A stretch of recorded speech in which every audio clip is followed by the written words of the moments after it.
ट्रेक्योफाइट्स के, तो उसका जो फोर्थ पार्ट हम पढ़ रहे थे उसकी फिर फर्दर क्लासेस थी हमारे पास। एक था फिलिसीनिया, दूसरा था जिम्नोस्पर्म और फिर उसके बाद था एंजियोस्पर्म। तो अभी हम जिम्नोस्पर्म पढ़ेंगे। जिम्नोस्पर्म जो नॉन फ्लावरिंग प्लांट्स है जिनमें नेकेड सीड आपको नजर आती है, यानी ऐसे सीड जिसके ऊपर कोई प्रोटेक्टिव कवरिंग नहीं है। अब आप देख सकते हो ये कौन से डिफरेंट टाइप के जिम्नोस्पर्म्स के, ठीक है। अच्छा, जिम्नोस्पर्मिया। अब जिम्नोस्पर्म का जो वर्ड है ना, ये दो वर्ड से डिराइव हुआ है। जिम्नो का मतलब है नेकेड, यानी जिसके ऊपर कोई प्रोटेक्शन, क्लोथिंग, कवरिंग ना हो, ठीक है। स्पर्मा का मतलब है सीड, ठीक है। अब जिम्नोस्पर्म जो है ना, ये प्रोड्यूस करते हैं सीड्स विदाउट फ्रूट। ये जितनी भी जिम्नोस्पर्म की क्लासेस में प्लांट्स आएंगे ना, ये सीड तो बनाएंगे लेकिन कोई फ्रूट नहीं बनाएंगे, ठीक है। और ये जो है तो बोर्न होते हैं ये जिम्नोस्पर्म के seeds on the surface scales form a cone. इसके जो स्केल लाइक स्ट्रक्चर होते हैं ना, वो आपस में मिलके कौन की तरह का एक स्ट्रक्चर बना लेते हैं। जैसे आपने मेल और फीमेल पाइनस के कॉन्स देखे ना, तो वो स्केल आपस में मिलके कौन की तरह का स्ट्रक्चर बना लेते हैं, ठीक है, जिम्नोस्पर्म का। अच्छा, इनके जो ओव्यूल्स होते हैं, ओव्यूल्स अभी हमने प्रीवियस लेक्चर में पढ़ा ना एवोल्यूशन ऑफ सीड वाले में कि क्या चीज होता है, तो इनके जो ओव्यूल्स होते हैं वो एक्सपोज्ड होते हैं टू कार्पल्स। अब कार्पल क्या है, जितना भी फीमेल पार्ट होता है उसे हम कार्पल कहते हैं। जैसे आप इस डायग्राम में देख सकते हो, जैसे स्टिग्मा, इसके बाद स्टाइल है, उसके बाद ओवरी, और इन तीनों को कलेक्टिवली हम कहते हैं कार्पल, ठीक है। तो कार्पल्स इनके एक्सपोज्ड होते हैं। अब इसका क्या मतलब, इसका ये मतलब है कि ना उसके ऊपर फ्रूट होता है ना उसके ऊपर फ्लावर होता है कि उसको कवर करे, तो बिल्कुल एक्सपोज्ड उसके अव्यूल्स हमें नजर आते हैं। इनकी जो प्लांट बॉडी होती है वो होती है स्पोरोफाइट, यानी इनमें स्पोरोफाइटिक जनरेशन होगी, स्पोर्स के जरिए ही ये जिम्नोस्पर्म के प्लांट्स डेवलप होते हैं।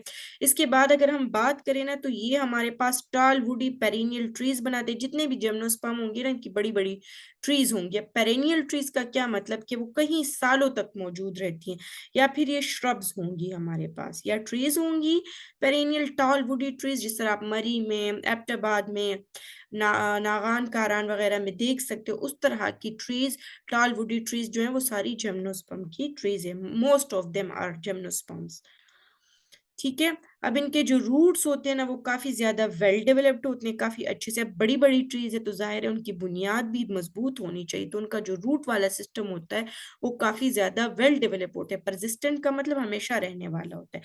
अच्छा, लीव्स जो होती है ना, इनकी डायमॉर्फिक होती है। एक इनकी होती है फोलिएज लीफ, जो आपने नॉर्मली अपने सराउंडिंग में जितनी लीव्स देखी ना, वो फोलिएज लीफ है। और स्केल बिल्कुल नीडल की तरह की जो लीव्स होती है ना, उसे हम स्केली लीफ कहते हैं, जो इस तरह से होती है नीडल की तरह, ठीक है। अच्छा, इनकी जो लीव्स होती है वो एवरग्रीन होती है, हमेशा सदाबहार प्लांट है। इसकी लीव्स कभी भी मतलब आप नहीं देखोगे कि ब्राउन हो गई, आप सर्दियों में भी देखोगे तो ग्रीन होंगे। और इनके लीव्स के ऊपर थिक क्यूटिकल का लेयर होगा जो कि वाटर लॉस को प्रिवेंट करता है। क्यूटिन प्रोटीन से बना होता है। स्टोमेटा जो इनके होते हैं वो पिट्स में संकिन होते हैं। अब ये इनका स्ट्रक्चर है पिट का, तो उसके अंदर बिल्कुल संकिन फॉर्म में स्टोमेटा मौजूद होंगे, यानी आपको बाहर देखने में क्लियर नहीं नजर आएंगे, पिट के अंदर ही ये संकिन फॉर्म में मौजूद होंगे। अच्छा, सेकेंडरी ग्रोथ एक्टिविटी जो है इनकी कैम्बियम में होगी। अब कैम्बियम क्या चीज है, मैं आपको फिर ये इमेजेस भी इन सब की दिखा देती हूँ कैम्बियम वगैरह की। लेकिन जो जाइलम और फ्लोएम के बीच में आपके पास टिश्यू होते हैं उसको हम कैम्बियम कहते हैं। या जो आपके पास ट्रीज के बार्क के बाद लेयर होती है ना दूसरी, उसको हम कैम्बियम कहते हैं। तो वहां पे सेकेंडरी ग्रोथ होती है, ठीक है। अब रिप्रोडक्टिव स्ट्रक्चर जिसमें है वो कॉन्स होते हैं, मेल कौन, फीमेल कौन, और यूनिसेक्सुअल होते हैं। यूनिसेक्सुअल का क्या मतलब कि एक ही सेक्स होगा, यानी मेल कौन अलग होगा और फीमेल कौन अलग होगा। अब अगर मेल और फीमेल दोनों कौन्स एक ही प्लांट पे रहते तो इसको हम कहते हैं मोनोइशियस प्लांट्स। और अगर ये हमारे पास डिफरेंट प्लांट्स पे होते तो फिर हम इसे डाइशियस प्लांट कहते हैं।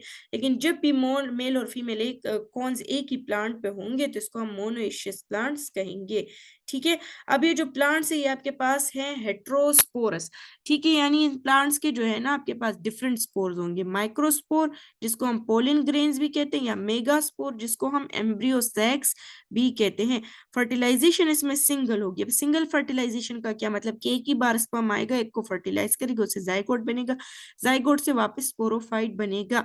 अच्छा, डेवलपमेंट जो है ना आपके पास एम्ब्रियो की वो पार्शियल होगी, यानी एम्ब्रियो आपके पास कंप्लीटली डेवलप नहीं होगा। ऊस्पोर जो होगा ना उसके 1/4 पे आपके पास एम्ब्रियो की डेवलपमेंट होगी। यानी अगर 4 पार्ट में आपके पास ऊस्पोर जो है फीमेल रिप्रोडक्टिव पार्ट जो है वो डेवलप है ना, या आपके पास फॉर एग्जांपल फीमेल है, एग को हम ऊस्फेयर कहते हैं, ठीक है। तो एग के अगर 4 पार्ट्स है ना, तो उसके 1 पार्ट में 1/4 हम कह रहे हैं ना, तो आपके पास फर्टिलाइजेशन होगी एम्ब्रियो की। इसके अलावा इसमें पॉली एम्ब्रियोनी होती है। Poly means many and embryony means formation of embryo. तो एक ही वक्त में आपके पास बहुत से एम्ब्रियोज बनेंगे। एम्ब्रियो क्या चीज है, आपके पास मेल और फीमेल जो गेमीट्स है वो आपस में मिले, तो उन्होंने मिलके क्या बनाया, जाइगोट बनाया।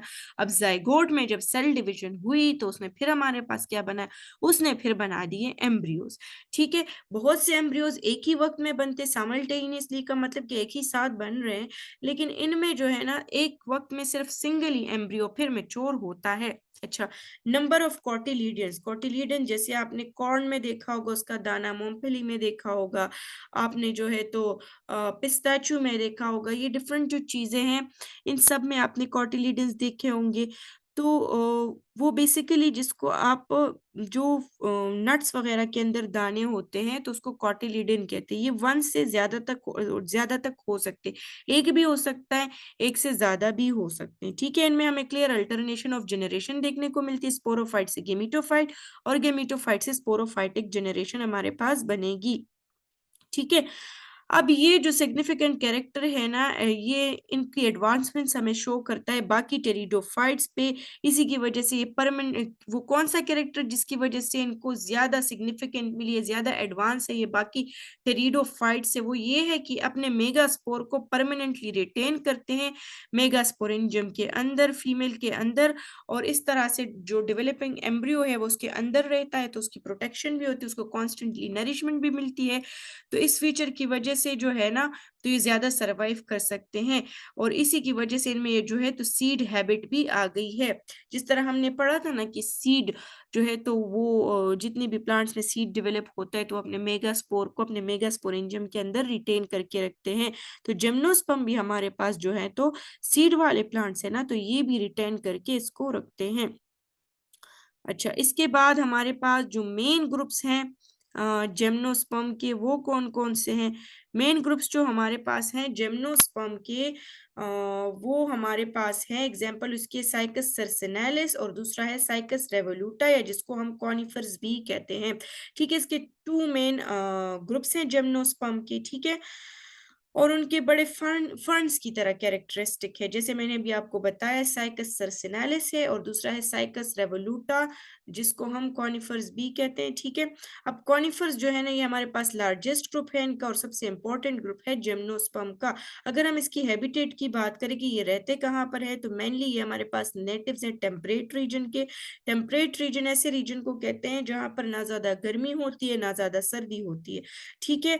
और ये हमारे पास ज्यादातर मोस्टली बिग बिग फॉरेस्ट बनाते हैं, बड़े बड़े से जंगलात ये बनाते हैं, ठीक है। अब कॉनिफर्स जो पाकिस्तान में मौजूद है उनमें हमारे पास है पाइन्स, फिर्स हैं, सिदर्स हैं, स्प्रूस हैं। इन सब की इमेजेस में अभी आपको दिखाती हूँ आगे। अब ये देख ले, ये पाइनस है जिसकी अभी हमने बात की, ये स्प्रूस है हमारे पास, ठीक है। ये साइकस है जो अभी हमने बात की, साइकस रेवोल्यूटा, और ये सारी जिम्नोस्पर्म की एग्जांपल्स है, उसकी क्लासेस है, ठीक है। अच्छा, अब ये देख लीजिए, है साइकस सर्सिनालिस। आप लोगों ने कॉमनली इसको ऑब्जर्व भी किया होगा, देखा भी होगा अपने सराउंडिंग में साइकस सर्सिनालिस को, ठीक है।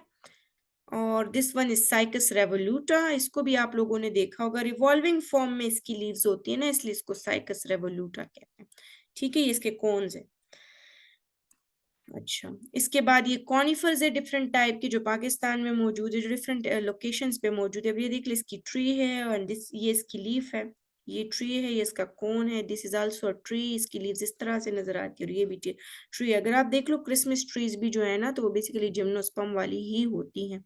अब ये डिफरेंट टाइप की ट्रीज जो है ना, इनमें से बाज जो है ट्रीज के शेप भी कॉर्न की तरह, इनके अंदर भी कॉर्न्स मौजूद होते हैं, इसलिए हम इनको कॉनिफर्स कहते हैं, यानी कॉर्न बैरियर्स, ऐसे प्लांट जिनके अंदर कॉर्न्स मौजूद होते हैं, ठीक है। अच्छा, ये देख सकते हैं, दीज आर पाइन फॉरेस्ट। अच्छा, ये भी आप देख ले तो ये आपके पास एक कौन है, पाइनस का, जो कि फॉरेस्ट में शो किया गया है। ठीक है। अब ये जो अभी मैंने आपको बताया ना कि पाकिस्तान में ये वाले ज्यादा कॉमन है, ये सिदर है, ये स्प्रूस है, दिस वन इज फिर, दिस वन स्पाइन। ठीक है, तो ये सब आप देख सकते हैं, उनके लीव्स इस तरह से हैं। बाकी ट्रीज तो इसी तरह से होती है जो मैंने अभी आपको फॉरेस्ट वाली इमेज में दिखा दी। अच्छा, अब यूजेस क्या क्या है जिम्नोस्पर्म को, हम इस्तेमाल किस चीज के लिए करते हैं। तो ये जो है ना हमारे पास जिम्नोस्पर्म, इनका मैनकाइंड के लिए बड़ा इंपॉर्टेंट रोल है, इनकी बड़ी एप्लीकेशंस है। सबसे पहले अगर हम देखें ना, तो ये हमारे पास बेस्ट सोर्स है टिम्बर का। टिम्बर जो है ना सबसे अच्छी क्वालिटी की वुड होती है। ठीक है, तो ये हमारे पास बिल्डिंग्स को बनाने के लिए यूज होती है। और ये जो वुड का सोर्स है ना, ये हम बोट्स बनाने के लिए, जो कश्तियां होती है उनको बनाने के लिए यूज करते हैं, रेलवे लाइंस वगैरह को बनाने के लिए। अब इसकी एग्जांपल आपको बताई गई है सिद्रस देवदारा। तो ये वाला जो प्लांट है ना, दिस इज सिद्रस देवदारा। ये इसके लीव्स हैं और ये इसके कोन्स है, देखिए काफी प्रिटी कोन्स है इसके। अच्छा, इसके बाद आपके पास कुछ जो जिम्नोस्पर्म है, they are the source of resin, जिसको आप चीड़ कहते हो ना, वो चीड़ भी इन्हीं जिम्नोस्पर्म से हम ऑब्टेन करते हैं, जो कि आपके पास डिफरेंट न्यूट्रिएंट वैल्यूज है उसकी, मेडिसिनल वैल्यूज हैं। तो चिरपाइन, या जिसका साइंटिफिक नेम, बोटॉनिकल नेम आपके पास है पाइनस रोजबर्गी, तो उससे हम रेजिन लेते हैं, रेजिन जिसको चीड़ कहते हैं। बाज रेजिन्स तो काफी एक्सपेंसिव भी होती है, आप देख सकते हो ये प्लांट से निकला हुआ है, और इसके कॉन्स इस तरह से नजर आते हैं, चिरपाइन के या पाइनस रोजबर्गी के। ठीक है।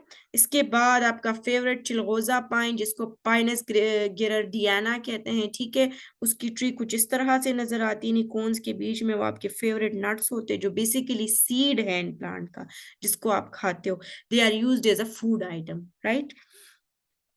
अच्छा, इसके बाद आप लोगों ने इस वाले को तो सब ने देखा होगा, इन प्लांट्स को मुख्तलिफ नर्सरीज में होता है, पार्क्स में होता है, गार्डन्स में होता है, हॉस्पिटल्स वगैरह में, आर्मी एरियाज में, ये वाले घरों में मोस्टली होते हैं।